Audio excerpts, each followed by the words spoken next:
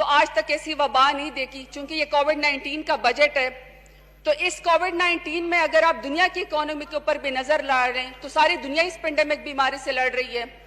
اور اس کے اندر جو سپر پاور ہے امریکہ, جس کی اکانومی بڑی طاقتور ہے, فگرز بتاتے ہیں کہ جی امریکہ جیسے سپر پاور کی جو جی ڈی پی ہے وہ اس وقت -2.4 کے اندر چلی گئی ہے, اور ان کی اکانومی میں سے 86 ارب ڈالر جو ہے وہ بالکل غائب ہو گیا ہے. جو دنیا کی دوسری بڑی اکانومی یو کی, اس کو بھی بہت طاقتور کہتے ہیں, اس کی اکانومی کا سائز 20% شرنک ہو گیا ہے. ایسے میں ان کے لیے اگلے سال کا بجٹ جو ہے وہ بوالِ جان بنا ہوا ہے. تو ایسے میں سمجھتی ہوں اسپیکر صاحب کہ میں اپنے پرائم منسٹر عمران خان کو سلوٹ پیش کرتی ہوں کہ کرونا وائرس کی وجہ سے جہاں اتنی تباہکاریاں ہوئی ہیں, انہوں نے اس بجٹ میں فرمایا کہ میں غریب کے ساتھ کھڑا ہوں گا, میں مزدور کے ساتھ کھڑا ہوں گا, اور میں نیا کوئی بھی ٹیکس نہیں لگنے دوں گا. تو اس بجٹ کے اندر کوئی نیا ٹیکس نہیں لگایا گیا. دوسرا اسپیکر صاحب, یہ پوچھتے ہیں کہ آپ نے عوام کے لیے کیا کیا ہے. عوام اگر کووڈ-19 سے متاثر ہے تو آپ نے ان کے لیے کیا کیا ہے. میں یہاں پہ بھی سلوٹ پیش کرتی ہوں اپنے پرائم منسٹر عمران خان کے لیے کہ احساس پروگرام جو ایک غریب کا پروگرام ہے, جو ایک نادار کا پروگرام ہے, مزدور کا پروگرام ہے, بیواؤں کا پروگرام ہے, ایک کسان کا پروگرام ہے, جو کہ 180 ارب تھا اس کو 805 ارب کر دیا گیا. اور اسپیکر صاحب اس میں سیلف ریسپیکٹ مجروح نہیں ہونے دیتے. جو بھی غریب نادار ہوتے ہیں اس کو کسی ایم این اے, کسی ایم پی اے, وڈیرے جاگیردار, منسٹر کے دروازے پہ یا ڈیرے پہ نہیں جانا پڑتا, منت نہیں کرنی پڑتی ہے, سوائے اس کے کہ آپ کو ایک ایس ایم ایس کے ذریعے اپنا آپ کو رجسٹر کروانا ہوتا ہے, آپ کی سیلف ریسپیکٹ کا خیال کرنا ہوتا ہے. فلی آٹومائزڈ ہے, اور وہ پھر آپ کو ریٹیلر کے ذریعے 12,000 جو ہے وہ آپ کے بینک اکاؤنٹ میں پہنچا دیے جاتے ہیں. اس سے زیادہ شفاف پروگرام جو ہے وہ نہیں ہو سکتا. دوسرا اسپیکر صاحب, میں دوبارہ سے سلوٹ پیش کرتی ہوں اپنے وزیر اعظم پرائم منسٹر عمران خان کو, جنہوں نے اس بجٹ کے اندر 69 ارب جو ہے وہ پانی کے پروجیکٹ کے لیے جو ہے وہ مختص کیے, جس کے اندر پہلی دفعہ جنرل ایوب کے دور کے بعد آج پہلی دفعہ دیامر بھاشا ڈیم, محمد ڈیم اور داسو ڈیم جیسے بڑے بڑے منصوبے اس کے اندر بنیں گے. اور میں جانتی ہوں کہ یہ اس کو اپوزیشن نہیں سمجھے گی کہ یہ کتنا بڑا معاہدہ ہے, کتنی بڑی جو ہے یہ پانی کو جو ہے وہ اہمیت دی گئی ہے, کیونکہ پاکستان اس وقت واٹر سٹریسڈ کنٹری بن چکا ہے, اور پاکستان میں پر کیپیٹا جو پانی ہے پر پرسن وہ انتہائی کم ہو چکی ہے. اور اس کی وجہ سے اگر ہم نے یہ ڈیم نہ بنائے, جو کہ آج پہلی دفعہ اس کی لیے رقم مختص ہو گئی اور یہ ڈیم بننا شروع ہو گئے, وہاں پہ ہماری زمینیں بھی سیراب ہوگی کیونکہ ہماری واٹر اکانومی ہے, ہماری انشاءاللہ کسان بھی طاقتور ہوگا, روزگار بھی ملے گا اور بجلی بھی بنے گی. اور یہ اس لیے اپوزیشن کو سمجھ نہیں آئے گی کہ جب انڈس واٹر ٹریٹی کی وائلیشن انڈیا کر رہا تھا, ہمارے پانی کے اوپر وہ بند بنانے جا رہے تھے, تو خیر سے ہماری اب کی اپوزیشن اور اس وقت کی حکومت جو ہے وہ ساڑیاں بھجواتی تھی اور آم کی پیٹیاں بھجواتی تھی, اور وہ ہمارے اس کے اوپر بند باندھنے جا رہے تھے. تو میں سمجھتی ہوں کہ پانی کو اتنی بڑی اہمیت دینا میرے پرائم منسٹر عمران خان کی کارنامہ ہے. اسپیکر صاحب, بات یہاں تک ختم نہیں ہوئی ہے. اس دفعہ جو ہے 118 ارب کمیونیکیشن کو دیے گئے ہیں, اور جس کی ٹاپ پریورٹی اس دفعہ جو ہے وہ ساؤتھ پنجاب ہے. اور اس ساؤتھ پنجاب میں فخر کرتی ہوں کہ میرے ڈیرہ غازی خان کے غیور عوام نے مجھے منتخب کر کے یہاں پہ بھیجا. آج ان کے ووٹ کا حق ادا ہو گیا. میرے علاقے میں 2 سال کے فوراً بعد اس 118 ارب میں اور بھی بہت بڑے بڑے منصوبے ہیں ساؤتھ پنجاب کے لیے, لیکن میرے حلقے میں ایک غازی گھاٹ کا پل جو 2 ارب جس کے لیے رکھے گئے ہیں, دوسرا D G Khan to D I Khan Indus highway کی ڈیولائزیشن 4 رویا سڑک جو ہے اس کے لیے 53 بلین رکھے گئے ہیں. یہ میں مراد سعید کا شکریہ ادا کرتی ہوں, کیونکہ جب میں نے مراد سعید سے کہا کہ یہ خونی روڈ ہے اور میرے علاقے کو اس کی ضرورت ہے, تو انہوں نے کہا مجھے کوئی اعتراض نہیں ہے، کیونکہ کوئی بھی ایم این اے چاہے اپوزیشن میں سے ہو چاہے گورنمنٹ میں سے ہو، وہ اپنے علاقے کے الیکٹ ہو کے آتے ہیں، وہ کوئی بھی منصوبہ غیر ضروری نہیں لے کر آتے، ضرورت کے مطابق لے کر آتے ہیں. لیکن اگر فائنانس منسٹری مجھے پیسے دے دیں اور پلاننگ منسٹری جو ہے وہ مجھے اس کے لیے اوکے کر دے، تو میں یہ دونوں منصوبے جو ہے آپ کے اس میں ڈال دوں گا، جو نئی کمیونیکیشن کے وہ ہیں پیسے. تو میں اسد عمر صاحب کا بھی شکریہ ادا کرتی ہوں، حفیظ شیخ کا بھی شکریہ ادا کرتی ہوں کہ انہوں نے میرے علاقے کے اوپر مراد ساتھ مل کے ضرور احسان کیا ہے. دوسرا، میں اسپیکر صاحب D G Khan cardiology hospital کا ضرور یہاں پہ ذکر کرنا چاہتی ہوں. میرے علاقے ڈیرہ غازی خان میں کوئی کارڈیالوجی ہاسپٹل نہیں تھا. جب ہمارے ڈیرہ غازی خان میں کسی کو ہارٹ اٹیک ہوتا تھا تو ہمیں 1.5 گھنٹہ اس کو نشتر ہاسپٹل ملتان لے کے جانا پڑتا تھا. تو سی ایم عثمان بزدار نے اپنے پنجاب کے بجٹ میں سے 4.2 بلین جو ہے 28 بلین پنجاب کارڈیالوجی جو میرے اس میں اب بنے گا D G Khan cardiology hospital 200 bed کا ہے اور یہ 2 سال میں انشاءاللہ مکمل ہوگا. میں ان کا بھی بہت زیادہ شکریہ ادا کرنا چاہتی ہوں. اسپیکر صاحب، ہمارے اس بجٹ میں سب سے خوبصورت بات جو ہے وہ بجلی کی ترسیل کے لیے 68 ارب روپے رکھے گئے ہیں، اور یہ خاص طور پر بجلی کی طلب اور پیداوار کے لیے ایکول کرنے کے لیے ہیں. اور مجھے پتہ ہے اسپیکر صاحب کہ یہ پولیٹیکل ایلیٹ کو بات سمجھ نہیں آئے گی، لیکن اس 68 ارب کی جو بجلی کی پیداوار اور طلب کو مکمل کرنے کے لیے یا ٹرانسمیشن کے لیے رکھے گئے ہیں، اس کی اہمیت آپ دور دراز کے علاقے کے والے ان لوگوں سے پوچھیں جو 72 سال بھی ہو چکے ہیں اور اس وقت ابھی تک بجلی سے محروم ہیں. اس میں سب سے اہم میرا اپنا ڈیرہ غازی خان ہے، جہاں پہ کھوسوں نے حکومت کی، لغاریوں نے حکومت کی. پریزیڈنٹ آف پاکستان فاروق لغاری وہاں سے الیکٹ ہوئے، سی ایم پنجاب وہاں سے ذوالفقار کھوسا الیکٹ ہوئے، اور جو میرے اپوننٹ ہے وہ وہاں سے فیڈرل منسٹر 2-3 دفعہ منتخب ہوئے. لیکن ابھی تک ڈیرہ غازی خان میں کوئی بھی بڑا منصوبہ بجلی کے لحاظ سے نہیں تھا، اور پورا تمن لغارے ابھی تک جو ہے وہ اندھیروں کے اندر ڈوبا ہوا ہے. تو اس 68 ارب میں جو وہ رانا صاحب نے کہا جی تکبر ہے، تو تکبر اویس لغاری نے کیا تھا، اور انہوں نے بڑے تکبرانہ انداز میں کہا تھا کہ میں پی ٹی آئی دی حکومت نو ہک وی سل لاون نہ ڈے سا ڈیرہ غازی خان وچ، میں ہک وی کمبا تے ایک وی تار نہ لاون ڈے سا. تو آج اللہ تعالیٰ کا کرم ہے کہ 2 سال ہو گئے ہیں، اتنے بڑے بڑے میگا پروجیکٹ جو ہیں وہ میرے ڈیرہ غازی خان کے لیے سٹارٹ ہو گئے ہیں. اور میں سمجھتی ہوں میرا ڈیرہ غازی خان کے عوام سے وعدہ ہے کہ انشاءاللہ ابھی تو 2 سال ہوئے ہیں، جب آگے بھی 3 سال ہوں گے تو انشاءاللہ ڈیولپمنٹ کے لحاظ سے، ترقی کے لحاظ سے ڈیرہ غازی خان جو ہے پنجاب کے سب سے ٹاپ اس کے اندر ہوگا، ڈسٹرکٹ کے اندر ہوگا، اور انشاءاللہ میرے اپوننٹس کو چھپنے کی جگہ نہیں ملے گی. اب میں اسپیکر صاحب اپنی وزارت کے اوپر آتی ہوں.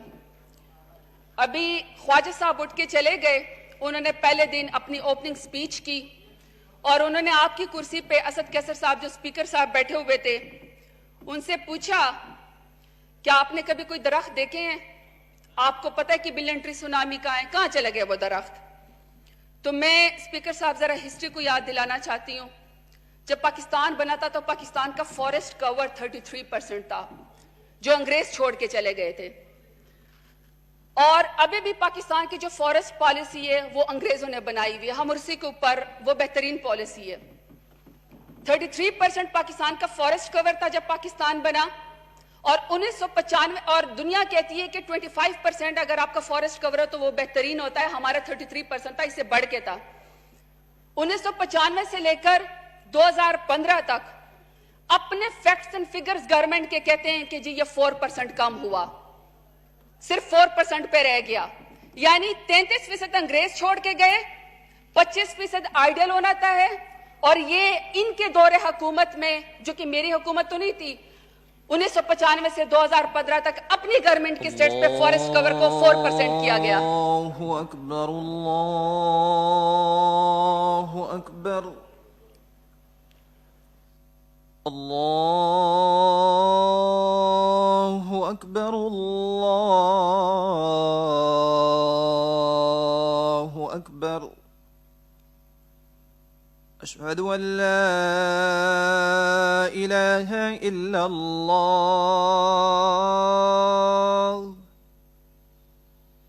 أشهد أن لا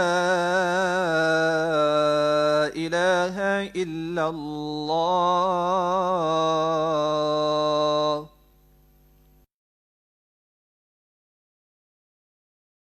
أن محمد رسول الله أشهد أن محمد رسول الله حي على الصلاة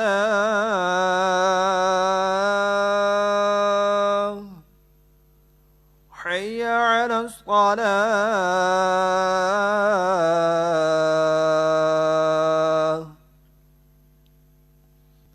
حي على الفلاح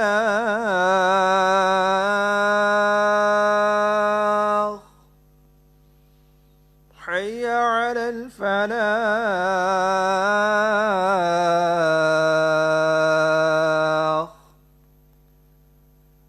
الله أكبر الله أكبر لا إله إلا الله